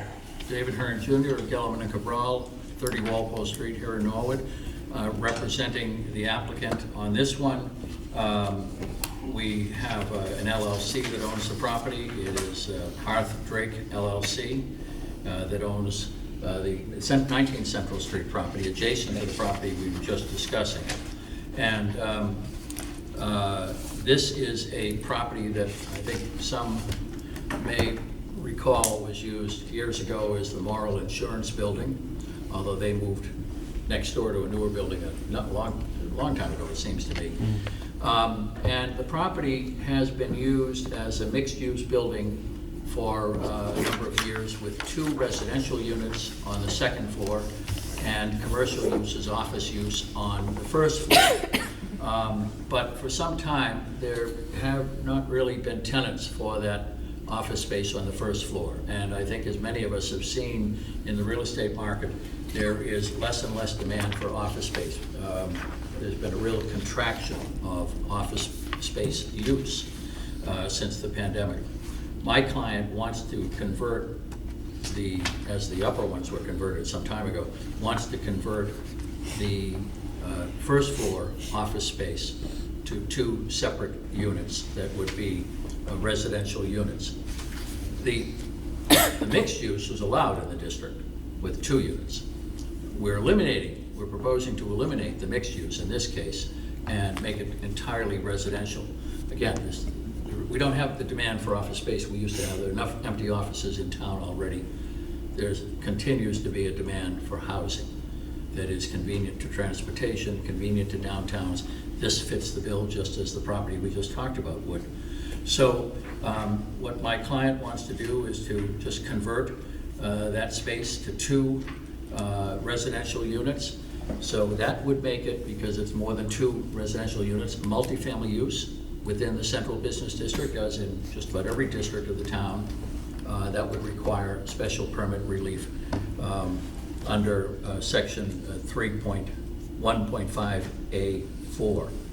And then it's also, we're limited, the lot itself is just a tiny bit smaller than the adjacent lot, because there was a corner cut off at one point by the taking for the street. That's noted on the plan. There's note number 3, makes reference to the book and page some years ago when Central and Day Streets were laid out and a corner was taken. So the area of the 19 Central Street is 6,116 square feet as opposed to 6,250 square feet. And that loss is the taking by the town. We're not proposing any exterior changes to the building. Not going to change the footprint, not going to change the exterior. Everything that's going to be done will be inside the building. And so it's just a different type of use. But it requires special permit relief. And for the use, it also requires relief under Section 5 because we're talking about a non-conforming structure, residential use, on a parcel that does not have the area that would be required under our bylaw for more than one unit. You need 5,000 square feet to start, and then you need 2,000, I think it's 2,570 or something like that for every unit thereafter. Nobody has that downtown. We just don't have it. We didn't have it next door. I'm sure they don't have it going down Day Street at all. So, but we need relief on that because otherwise, without that authorization, we can't go in and pull permits to make these 2 offices, or this office space, into 2 residential units. So we're looking for relief on that, and then we get to parking. With 4 units, we would need to have 12 parking spaces. Now the parking on this lot is a little, there's a little more space. You can see the areas marked with asphalt pavement. It's really one big area. It can be accessed from Central Street. It can also be accessed from that easement that goes through the 16 Day Street property.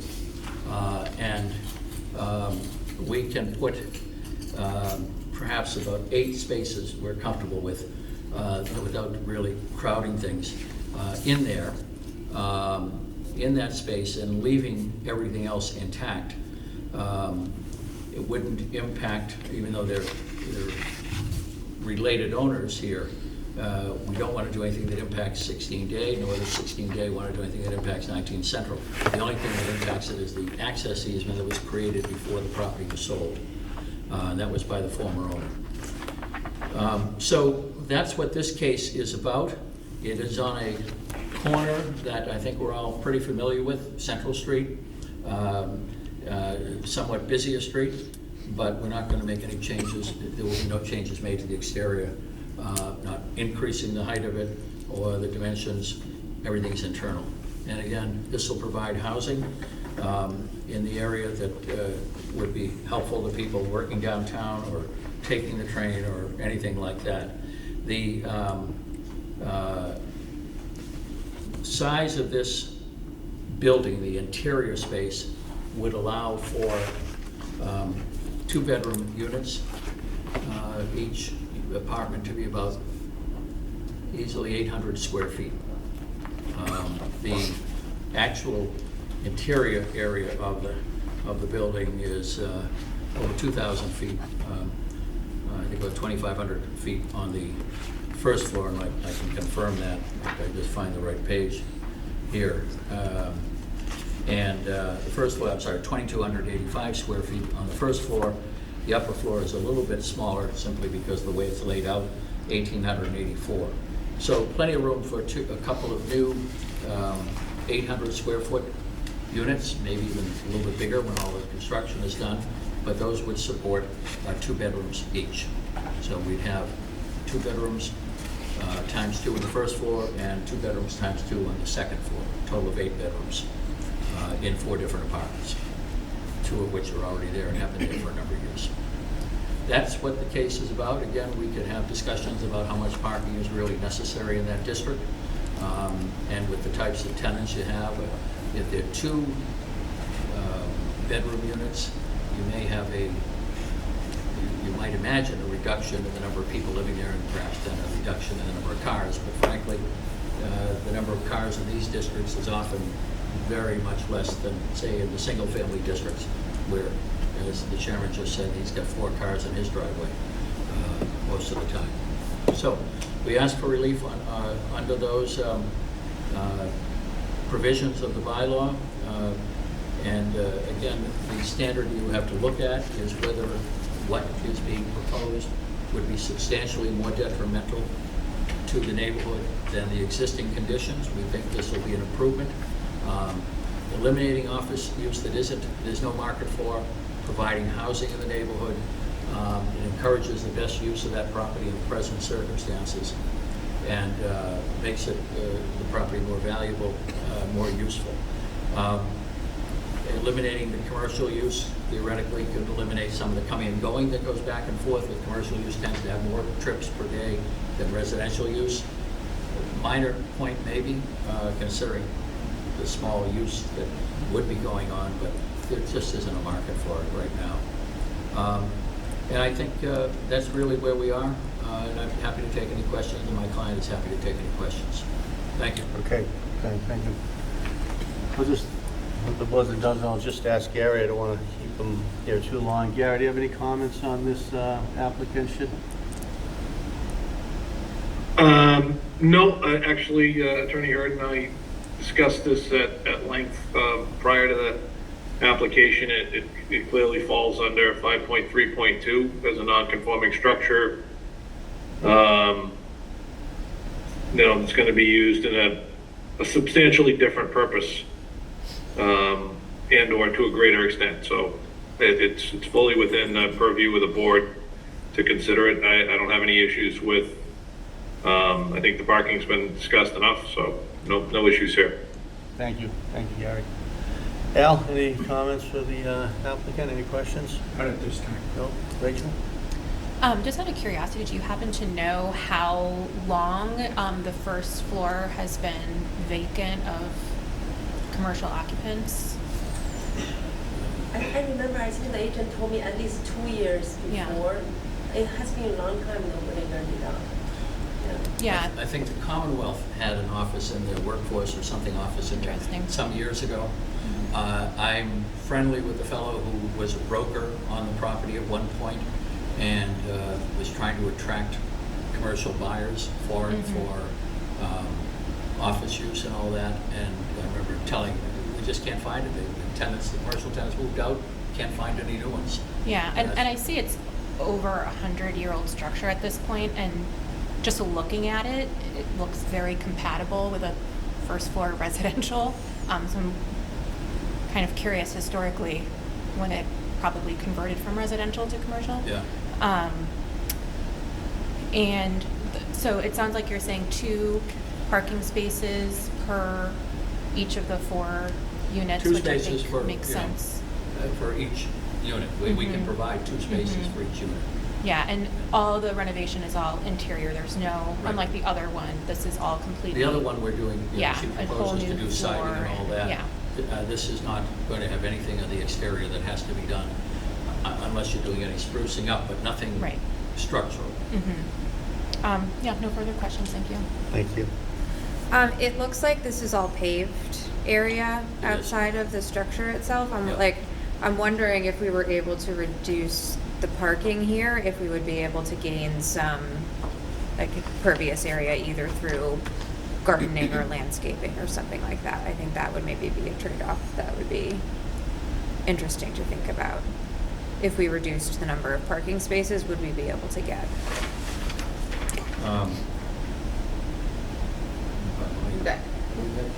To your point, if the full 12 parking spaces were required, they would have to come for site plan review, I believe. At which point the planning board would require landscaping. By bringing it under 10, they don't have to, which is great. But you lose that opportunity to sort of make modifications like that. Yeah. Right. Well, I'm not sure. Thanks for bringing this up, Molly, to show us. Yeah, it was hard to tell from the street exactly what's going on in the back corner. I think this corner here has a little bit of green area, and it's shown on the plan as cut out, carved out from the asphalt. That's not a lot, but this is downtown. Right. And there's limits of what you can do. Can I say something about that green area? Actually, I see they leave a big tree chunk there. Oh, okay. So really not a grass. It used to just be Then a covered tree with pit, gravels. yeah. Looks like green, but actually it's just bigger tree chunk and covered with gravels. It's smart. Yeah. But So- with your circulation and the 8 parking spaces, does that all need to remain paved, I guess is the question, or does it open up some possibilities? Well, there's a for- curb cut on Central Street, Mhm. and that might be desirable to keep. Yep. Help people get in and out. Mhm. You know, whether you can put anything along here, then you're bumping up against the insurance building there. I appreciate that, I think there are a few shrubs along Central Street, either by the side of the building. Yeah, there's some like front gardening, yeah. Yeah, front. not much. Front porch. Yeah. Yeah, I feel like probably after 8 parking spots, not too much area left. Right, and that's my question too, is Yeah, like, once yeah. you have the circulation and the parking spaces, Yeah. if there's much that you're able to work with. If I can, I will put some grass. I will try my best, but right now I look at it, I feel like probably barely enough for the 8 parking spots. Yeah. Yeah, just to the Mr. Chair's earlier point about this is a challenging area for flooding and rainstorms, yeah. Well, I appreciate the question, but it is challenging. Yeah. What you can do there. No, so it's, are you reconfiguring the second floor at all, or did the two-bedroom units upstairs pretty much remain the same, and the interior work is all on the first floor then? At this moment, I'm trying to do the first floor, but actually second floor is on my thinking as well. Mm-hmm. Because right now, if people live there, I don't want, but Right. if I want to make, I can make it nicer, I will. Sure, it would just be upgrading, it wouldn't be changing like the Right, floor yeah. plans or Yeah, the sizes or exactly. anything like Yeah, that? yeah, Okay, yeah. yep. No other questions? Thank you, Shannon. Mary Kay? My questions have been answered, thank you. Would have been nice if this was certified and signed. Keep that in mind when you submit it. Oh, yeah, I'm sorry, yeah, there's one somewhere. Yeah, I'm sorry. okay. What I'd like to see is, in the final plan, that the lot is either resealed or repainted and the parking striped. Right, like right now, you don't know where to park in that lot because of, just Yeah, over it the has been- years. It has been free-for-all. Part Yeah. of that, this Yeah. lot here, part of it is because there aren't too many people using the Right, building. right. But we'd have to lay it out with stripes. Right. So that everybody knows where they Right. can park. Right. And that helps the flow of traffic also. Yeah. I agree, but if there are only a few people there. Yeah. That's part of the problem. It's been underused for a while. Right. And how many spots are you allotting for parking? We think we can do 8 spots, Six spots? so. Can you know, get a ninth for a guest, because that's a 4-family, and people might get guests? Well, as you said, we've got a parking lot across the street. No, I know, but No, I understand. people And- don't and- know that. No, I that understand come that. here. And if we can, Yeah. we would, because we want, my client wants this to be a comfortable place for the tenants. That's what attracts tenants. Yeah. You've got the right balance of parking and the place looking nice and the interior being updated and all that. Just a suggestion, and we're definitely I'm gonna ask that the board approve that this is repainted or, repaved or resealed. I think just seal coating it again and marking the spots appropriately for each unit. I think certainly we can mark them. Does it, I don't know if it, does it need to be At least sealed? resealed, just resealed. Yeah, it looks awful. I mean, why would you spend all this money and you have a parking lot right in front of the house? Well, So, if that's a condition, Yeah. then if I the just board think it feels would that look- way, that's, After they're all done with everything, because the trucks are gonna be in there, and if I may make a suggestion that while they're redoing 16, utilize the parking lot there to kind of alleviate the young lady that was here from, I think, 14 Days or 12 Day Street. she was even farther down. She's Farther, number yeah, 8. number 8, yeah. Yeah, 12 is the one Yeah. where they're building the. But yeah, if they can use their own parking lot that, while you're doing it, because you're gonna do it simultaneously, I would suggest, right? You're gonna do one first and then the other? Or you're gonna do both? I haven't thought about it yet. Yeah. Really depends on how much money I have. It's Yeah. logistics and finances. Yeah. You can borrow the money off the Attorney Hearn. Mr. Sheehan, please. No, okay, but if you do have the availability to use the lot on Central Street for your contractors to park during the day while they're working on 16, please consider that just for the neighborhood. Right. Yeah, okay. All right, anything else, Mr. Hearn? I think that's it. Okay, is there anyone on go-to-meeting other than Gary? Just us? We don't bring a crowd anymore, okay. Looking for a motion, Mr. Chairman? Yeah, to close the public hearing.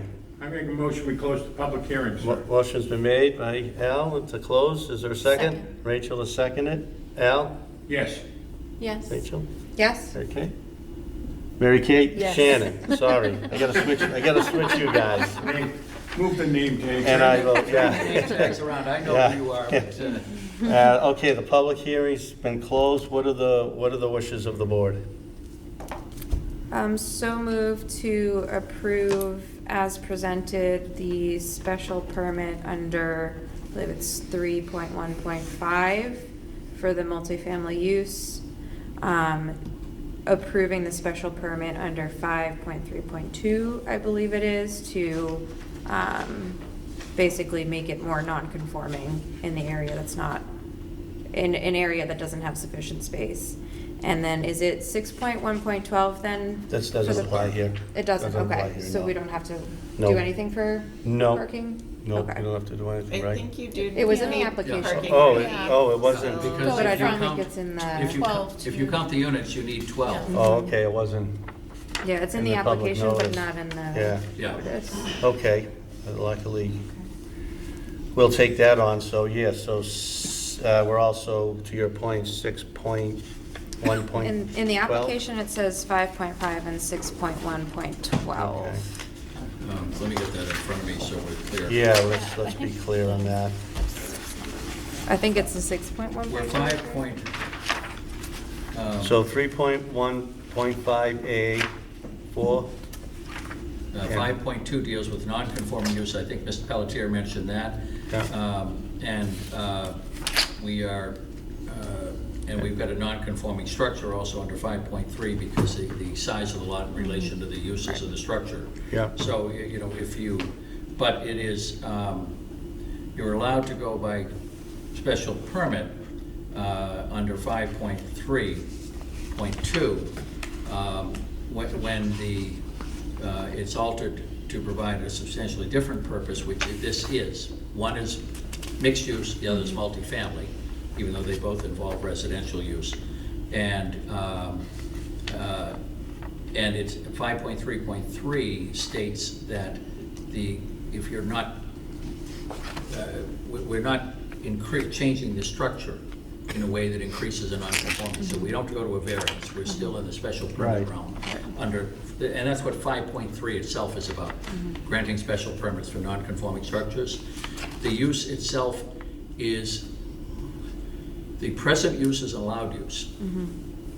The proposed use is allowed by special permit. Right. So I think, 5.3, I'd like to cite 5.0 to cover everything, but 5.3 is the one that allows for changing a non-conforming structure in terms of what it's being used for. And we're not, 5.2 deals with a non-conforming use. Well, Mr. Pelletier did reference that too. If you go under 5.2 and 5.3, you've covered everything, and there'll be no doubt when we go to get permits. And then we have 6.1.12 with the parking. For the parking, Right, for the parking. yeah, we'll get to that too, right. And 6.1.12 is for parking relief. That's the section that allows you to grant relief from the normal parking requirements. And on that one, Mr. Chairman, right, if we counted 4 units with 2 or more bedrooms each, that's 3 times 4 is 12 spaces. I think we agreed 8 spaces would probably be appropriate. A 9th if we can fit one in there, but Yeah, take okay. your, under advisement, your concern that we Okay. reseal and mark the spaces, which makes sense. Right. We'd want it anyway, do it. Yeah, no, I We would really think want so. to do that. Spending that money and want to make it look nice. Okay, so, now that I'm all confused. So the motion is to approve a special permit for 3.1.5 5.3.2, and Did we say 5.3 and 5.2? 5.2 and 5.3, but Okay. I'm looking for my, Mr. Pelletier and I had corresponded on this and discussed it. Yeah, I'm looking. And I'm looking for my notes on that. if I you have it don't mind. here, your email, his email to you. Oh, you have that, okay. Yeah, and 4.1.2 regarding, Gary, are you still there? Yep. I just want to get this right. It's definitely 5.3.2, Okay, because that section covers non-conforming Fine. structures that are other than yep, two-family, okay, single and two-family. And it is being altered for a substantially different purpose or the same purpose in a substantially different manner or to a greater extent. So okay. as Attorney Hearn alluded to, it is a mixed-use building that is being converted to a multifamily. Right. Right. Okay, and then we know that 6.1.12 regarding the parking, we understand that. Yep. And in the notice, it referenced 3.1.5, that's our use regulation, so we'd also be voting on that, correct? That's to allow multifamily. To allow use. multifamily in the That's the district. multifamily Yeah. piece of it, yes. Mr. Chair, on that Yep. point, is that authorization for 4 units multifamily or just generally multifammy? Anything. Anything over two. Yeah, anything But else? as far as our approval, is it specific to 4 units or is it just to allow multifamily? No, we're gonna allow it, I think what we're asking for is relief under that section to allow 4 Two. units in the building. Yeah, so we would be specific as to the number to of 4 units. years, yeah, correct, great. yep. Yes. Yep, correct, yep. And so Gary, we're voting on 5.3.2, 3.1.5, the use to allow multifamily, 4 units, and 6.1.12. Was there anything else that we should be voting on that you're aware of?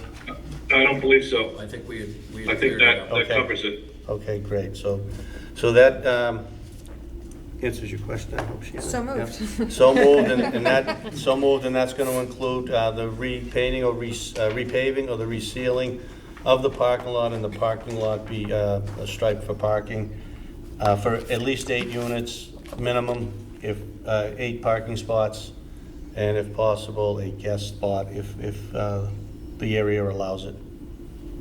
Anything else to add to the motion that Shannon has made? Anything else? Second? Okay, seconded by Mary Kate. Any further discussion on the motion? Okay, Al? Yes. Rachel? Yes? Shannon? Mary Kate? Yes. Yes. Thank you very much. Congratulations, best of luck. Thank you. Okay, thank you all for your Yep, time. thank you. Okay, we have meeting minutes from 1/3/2023. I was not here, I'll be abstaining. All of you folks were there. What are the wishes of the board on the meeting minutes from January 3rd, 2023? And I have not had an opportunity to read them fully. I know they involved when we were talking about the rules and regulations. Is there a motion to approve, amend, continue? Just in Yes. discussion. Yes. All the thanks to the staff for like working through the backlog. Wow, thank you. Yeah. Just a Yeah. note. Yeah, good night. Thank Pass you. that on to Lynn. Yeah. I had no comments. Yeah, me Yeah, neither. no comments? Yep. Al, did you have any comments on it? No? No comments. Okay. Is there a motion to approve the January 3rd, 2023 meeting minutes of the Zoning Board of Appeals? Moved by Al, Second? seconded by Shannon. Al? Yes. Rachel? Yes. Shannon? Yes. Okay. Yes. I'll abstain. That passes. Is there a motion to adjourn? So moved. Motion made by Al, seconded by Mary Kate. Mary Kate? Yes. Yes. Shannon? Yes. Rachel? Yes. Yes, and we are adjourned. Thank you, NCM. Thank you, Holly. Thank you, Gary.